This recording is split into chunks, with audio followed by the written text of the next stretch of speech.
नमस्ते बच्चों, कैसे हैं आप सब। बेटा आज हम पढ़ने वाले हैं क्लास 10th के साइंस की वर्कशीट नंबर 3 जो कि 9 जुलाई की है और उसका टाइटल है some common compounds and their chemical formula. इस वर्कशीट में आप कुछ डेली यूज़ में आने वाले केमिकल कंपाउंड्स के कॉमन नेम, मतलब जो आम बोलचाल की भाषा में यूज़ किया जाता है वो नाम, और केमिकल नेम जो बेसिकली ये बताते हैं कि उस कंपाउंड में क्या क्या एलिमेंट्स हैं, और फिर साथ में ही उनका फॉर्मूला, मतलब कौन कौन से एटम्स या एलिमेंट्स कितने कितने एटम्स प्रेजेंट हैं उस केमिकल फॉर्मूला में। ठीक है बेटा, तो चलिए स्टार्ट कर लेते हैं। सबसे पहले है ड्राई आइस। ड्राई आइस का जो केमिकल फॉर्मूला होता है वो कार्बन डाइऑक्साइड होता है। मतलब आम तौर पे तो जो कार्बन डाइऑक्साइड होती है वो गैशियस फॉर्म में होती है ना। लेकिन जब उस गैशियस फॉर्म की कार्बन डाइऑक्साइड को हम सॉलिड में कन्वर्ट करते हैं, बिल्कुल वैसे ही जैसे हम लिक्विड को सॉलिड में कन्वर्ट करते हैं ना, टेम्परेचर कम करके, मतलब ठंडा करके, उसी तरह से हम गैशियस कार्बन डाइऑक्साइड का भी टेम्परेचर अगर बहुत कम कर देंगे तो वो सॉलिड कार्बन डाइऑक्साइड में कन्वर्ट हो जाएगा, और उसको हम कह रहे हैं कॉमन नेम ड्राई आइस। अब इसे ड्राई आइस ही क्यों कहा जाता है? क्योंकि बेटा जिस तरह से आइस को गर्म करने पर वो पहले लिक्विड बनती है और फिर गैस बनती है ना। आइस को आप गर्म करेंगे तो वो पहले मेल्ट होकर लिक्विड बनेगी, और फिर और ज़्यादा गर्म करेंगे तो फिर वो वेपराइज होगी ना। लेकिन इसे ड्राई आइस इसलिए कहा गया है क्योंकि जब हम इसको हीट करते हैं तो ये मेल्ट नहीं होती, मतलब लिक्विड फॉर्म में नहीं आती, बल्कि डायरेक्टली गैस में कन्वर्ट हो जाती है। इसी वजह से ड्राई आइस। क्लियर। नेक्स्ट है बेकिंग सोडा। अब इसका कॉमन नेम बेकिंग सोडा क्यों है? क्योंकि ये बेक करने के काम आता है। केक, पेस्ट्रीज, छोले भटूरे, ये सब जो होते हैं ना, तो उन सब कामों में ये आता है। इसी वजह से इसका कॉमन नेम है बेकिंग सोडा। फॉर्मूला इसका है NaHCO3, और जाहिर है जो केमिकल नेम है, जैसा कि मैंने आपको बताया कि केमिकल नेम असल में ये डिपिक्ट करता है कि केमिकल फॉर्मूला में कौन कौन से एलिमेंट्स प्रेजेंट हैं। तो देखिए, Na का सोडियम, H का हाइड्रोजन, और CO3 आपने पिछली वर्कशीट्स में पढ़ा हुआ है ना, वो carbonate. Clear. Next baking powder. Again ये भी बेक करने के पर्पस में यूज़ होता है, और इसका केमिकल फॉर्मूला है Na2CO3। बेटा एक चीज़ आपको ध्यान रखनी है कि ये जितने भी आप कंपाउंड्स पढ़ रहे हैं ना, उसके फॉर्मूला 1 मार्क क्वेश्चन में बहुत इंपॉर्टेंट होते हैं। मतलब आपका जो 10th का बोर्ड का एग्ज़ाम होता है, इसमें जो शुरू के ऑब्जेक्टिव टाइप क्वेश्चंस होते हैं उसमें 4 से 5 नंबर के आपके ये केमिकल फॉर्मूला वाले क्वेश्चन भी आ जाते हैं। ठीक है, तो इसीलिए कॉमन नेम आपको याद होना चाहिए, केमिकल नेम आपको याद होना चाहिए, और हर एक का फॉर्मूला आपको बिल्कुल अच्छे से आपको क्रैम कर लेना है। ओके। अब एक और चीज़ आपको ध्यान में रखनी है कि ये जो कॉमन नेम है ना, ये दरअसल या तो यूज़ के बेस पे होगा कि भाई कौन सा कंपाउंड किस काम में आता है, या फिर अकरेंस के बेस पे होगा, मतलब कि वो कहाँ पर पाया जाता है, और या फिर नेम के बेस पे होगा, मतलब किस लैंग्वेज से उसका नाम उठाया गया है। जैसे मैंने बताया बेकिंग सोडा बेक करने के पर्पस में यूज़ होता है, इसलिए बेकिंग सोडा। इसी तरह से यहाँ पर नीचे आप देखेंगे कॉमन नेम है वॉशिंग सोडा, तो नाम से पता चल रहा है ना कि ये वॉशिंग पर्पसेस में यूज़ होता होगा। इसका फॉर्मूला है Na2CO3.10H2O। अब ये डॉट यहाँ पर क्यों लगाया है? ये दरअसल वाटर ऑफ क्रिस्टलाइजेशन होता है, पर ये आप आगे के चैप्टर्स में पढ़ेंगे, इसीलिए हम इसे यहाँ डिस्कस नहीं कर रहे हैं।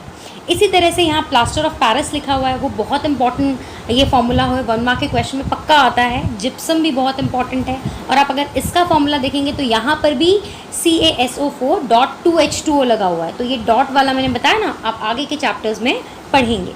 तो नाम बेसिकली प्लास्टर क्यों है? प्लास्टर ऑफ पेरिस, POP, ये छतों में यूज़ होता है। छतों पे जो डिज़ाइन बनाए रहते हैं ना, उसमें ये बहुत यूज़ होता है। इसी तरह से प्लास्टर, जब आपकी हड्डी वगैरह टूट जाती है तो उसमें प्लास्टर चढ़ाने के काम आता है। तो यूजेज के बेस पे इनका नाम रखा गया है, कॉमन नाम। अकरेंस पे भी, जैसे ये मार्श गैस, मीथेन को हम बोलते हैं मार्श गैस। वाई? क्योंकि ये मार्शी एरियाज़, जो वेटलैंड्स होती है ना, दलदली इलाके, वहाँ पर ये पाई जाती है, तो इस वजह से इसका नाम मार्श गैस रख दिया। ठीक है, तो इस तरह से इनके नाम रखे गए हैं। दूसरी साइड भी अगर आप देखेंगे तो दूसरी साइड जो भी आपको कंपाउंड्स नज़र आ रहे हैं, जैसे मान लीजिए फॉर्मिक एसिड। अब फॉर्मिक एसिड दरअसल चींटियों में पाया जाता है। चींटियों में जो डंक होता है ना, चींटी काट लेती है तो बड़ी जलन सी होती है, तो उसमें ये फॉर्मिक एसिड पाया जाता है। लैटिन लैंग्वेज में उसको फॉर्मिका कहते हैं, ठीक। तो उसी वजह से इसका नाम जो है वो फॉर्मिक एसिड पड़ गया।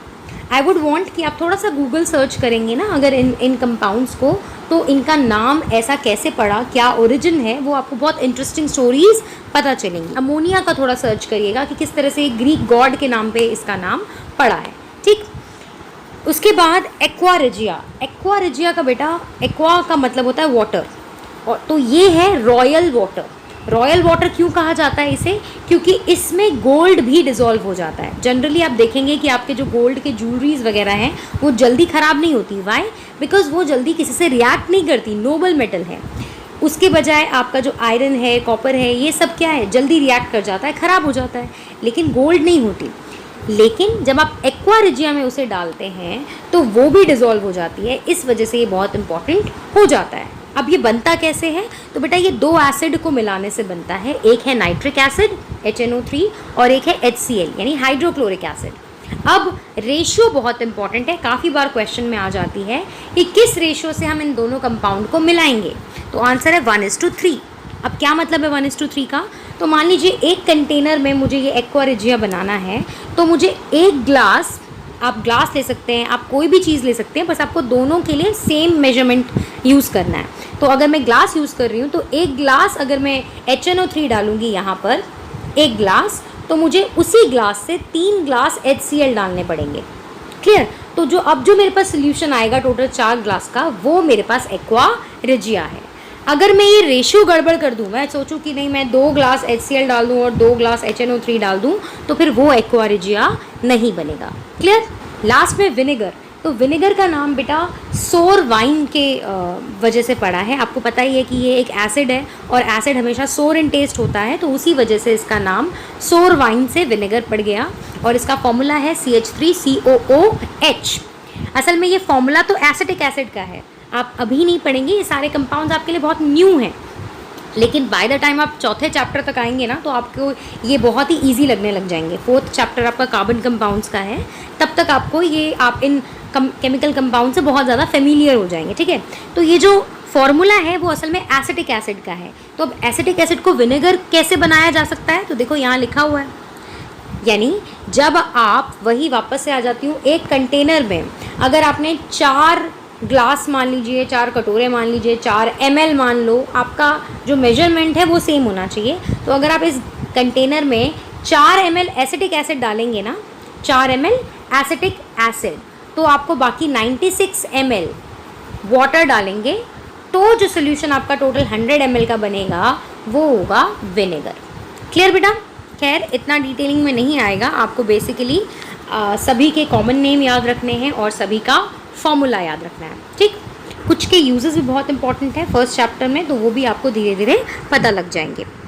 लास्ट में जो क्वेश्चंस हैं वो देख लेते हैं। Right the chemical formula of the following compounds. तो केमिकल फॉर्मूला तो आपको ऊपर की टेबल से ही मिल जाएगा, जैसे क्विक लाइम, इसका फॉर्मूला होता है CaO। लाइमस्टोन, इसका फॉर्मूला है CaCO3, कैल्शियम कार्बोनेट बोलते हैं। स्लेग्ड लाइम, इसका फॉर्मूला है CaOH होल ट्वाइस, ठीक। अगला question, name the compounds which are used to form aqua regia. अभी हमने पढ़ा एक्वा रेजिया को कैसे बनाया जाता है, HNO3 और HCl से, और वो किस रेशियो में होती हैं? तो आंसर है 1:3। Clear? Next question, which 3 elements collectively form a glucose molecule. अब अगर आप ग्लूकोज मॉलिक्यूल को ध्यान से देखें तो ये देखिए ग्लूकोज मॉलिक्यूल ये रहा, C6H12O6। तो ये कौन कौन से 3 एलिमेंट से बना है? एक तो बना है कार्बन से, एक बना है हाइड्रोजन से और एक बना है ऑक्सीजन से, ठीक है। फॉर्मूला से पता चल रहा है आपको कि ये 3 एलिमेंट से मिलके बना हुआ है। उसके बाद है राइट इट्स केमिकल फॉर्मूला, तो वो हम ऊपर से देख के लिख देंगे, C6H12O6। 4th है some common compounds are given below, उनके भी आपको केमिकल फॉर्मूला लिखने हैं। देखिए मिल्क ऑफ मैग्नीशिया का ये रहा chemical formula. Plaster of Paris का मैंने आपको बताया था CaSO4.12H2O। वॉशिंग सोडा का ये दिख रहा केमिकल फॉर्मूला। और बेंजीन, बेंजीन बेटा आप जब हायर क्लास में जाएंगे 11th-12th में, तो आपको बेंजीन की बहुत सारी रिएक्शंस देखने को मिलेंगी, बहुत ही फैसिनेटिंग कंपाउंड है ये, C6H6। बाकी 4th चैप्टर में भी आप इसका स्ट्रक्चर वगैरह पढ़ेंगे, अभी उतना डिटेल नहीं करनी है हमें। तो ये सिंपल से 4 क्वेश्चंस थे। Last but not the least, आपको सामाजिक दूरी यानी कि फिज़िकल डिस्टेंस का पूरा ध्यान रखना है इस कोरोना टाइम में। ठीक है बेटा, तो ये है हमारी आज की वर्कशीट नंबर 3। Thank you.